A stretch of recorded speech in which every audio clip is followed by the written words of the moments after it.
श्री दाम जी का चरित्र आता है पूर्ण भगवदाश्रित, पूर्ण भगवदाश्रित। पत्नी ने कहा कि जब तक ब्याह नहीं हुआ तो खूब ठाकुर आराधना में मगन, और जब ब्याह हुआ तो पत्नी ने कहा कि अब अर्थ चाहिए, उसके लिए तो आपको कुछ करना होगा। तो समझा भगवदास से आदेश चल पड़े। क्रम से उनकी सेवा पद्धति से, निष्काम महापुरुषों की सेवा भी बहुत उत्तम होती है, वो क्रम से पहुंच गए राजा के खजांची बन गए। पहले वो मंत्री के सेवक बने, फिर उन्होंने परिचय बताते वो खजांची बने। अब वो भगवद आश्रित अगर उनके सामने कोई आके कोई दुख की बात करता तो बिना राजा से पूछे वो खजाने से पैसा दे देते। बेटी का ब्याह, कोई किसी भी तरह की समस्या, और एक को पता चल जाए ना तो फिर दूसरे को भी सलाह देता, कहना नहीं किसी से। बहुत दयालु है, एक बार कह के तो देखो आप, और देखो। अब वो दूसरे को जब मिला तो वो तीसरे से कहता, कहना नहीं किसी से आप। अब वहां तो आधा खजाना राजा का बट गया। वो नवाब बादशाह उस समय थे, काजियों ने कान भर दिए कि जो आपने श्री दाम जी को अधिकारी बनाया खजांची, आपकी बिना अनुमति के आधा खजाना बांट दिया, और यह अपराध है। खजाने का मालिक राजा है, आपको सेवक बनाया गया, आप कुछ भी करो तो अनुमति तो ले। वो अनुमति जो हरि को अर्पित है उनको क्या चिंता इस बात की। राजा ने दरबार में बुलाया और कहा, आपने खजाने को बिना अनुमति के बांटा? बोले हाँ महाराज बांटा। क्यों? जरूरत थी उनकी। बोले अपराध है ना? बोले आप कह रहे हो महाराज ये अपराध तो है। तो बोले फिर तुम्हें मृत्यु दंड दिया जा रहा है। सही कहा, जैसी हरि की थी। तुम्हें कोई इस पर प्रश्न? कोई नहीं। चाह? हाँ एक है, हमारे आराध्य देव विठ्ठल भगवान है। अब जब शरीर पूरा ही हो रहा है तो एक बार दिखा दो उनको। हाँ ठीक। बादशाह ने आदेश किया, जाओ विठ्ठल भगवान के सामने से इनको ऐसे दर्शन करते हुए निकल जाओ। पीछे हाथ बंधे हुए जिससे अपराधी के बांधे जाते हैं, और ये सामने गए, कहा राजी हो? बस इतने कहा, राजी हो? ऐसे क्या चल। अरे मृत्यु उनको दुखदाई होती जो शरीर से राग करते, जो प्रभु को समर्पित होते। मृत्यु उनके लिए खिलवाड़ होती है, बड़ा आनंद का विषय है। अब इधर इनसे कहा राजी हो, तो एक राजी कहां अपने भक्त का वध देख सकते हैं। तो 14 वर्ष की अवस्था, 9 किशोर अवस्था, सामने गए बादशाह के और जोहार किया, मालिक अमृतमयी आकर्षणमयी नामई कृष्ण है, आकर्षण का मूर्तिमान स्वरूप, वो नेत्र चला के बात करना, वो जोहार करना, बादशाह तो बिक गया। और मालिक हम दाम जी के नौकर हैं, हमने सुना है कि आपने हमारे मालिक को बंदी बना करके और उनको मृत्यु दंड की बात करी। तो ऐसे पीतांबर से किया तो दिव्य रत्न, दिव्य जवाहर, बोले देख लो तुम्हारे खजाने में अगर एक भी जवाहर की कीमत हो, हीरा जवाहरत की, तो देख लो, ये सब रख लो, हमारे स्वामी को छोड़ दो।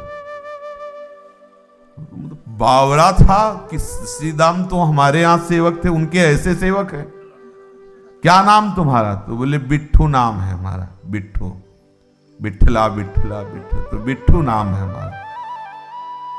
और सुनो, ये बाद में उठवाना, पहले हुक्म करो तो तत्काल श्रीदाम को बंधन मुक्त किया जाए। जी, तत्काल आदेश हो गया।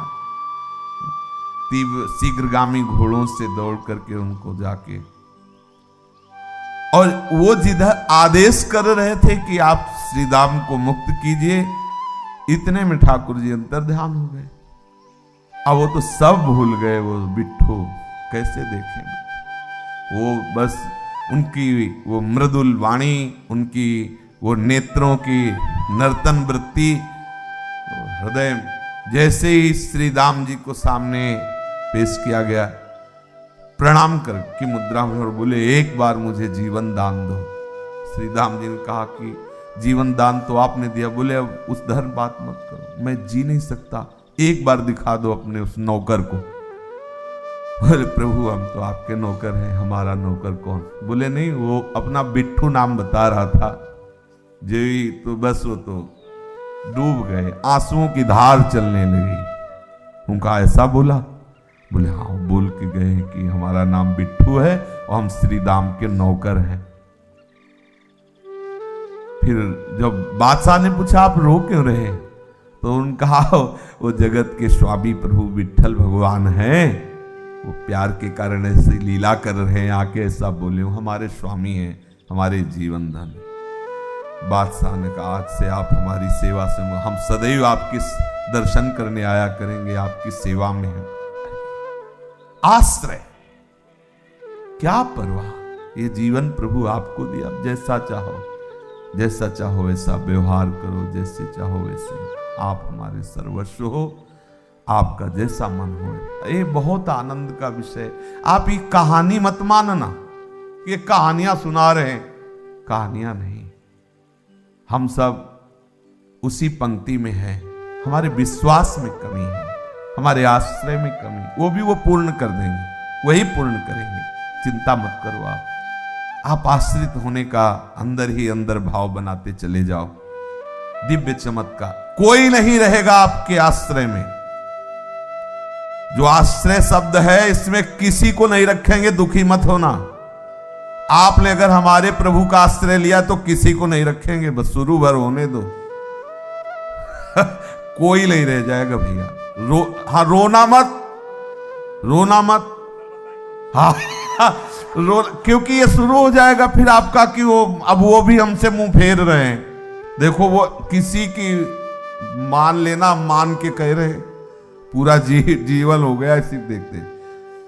जहां कहीं लगा है कि चलो कोई, तो दूसरे ही दिन रंग बदल गया उसका, दूसरे दिन ही रंग बदल गया। फिर आग नहीं प्रभु आपके सिवा कोई नहीं।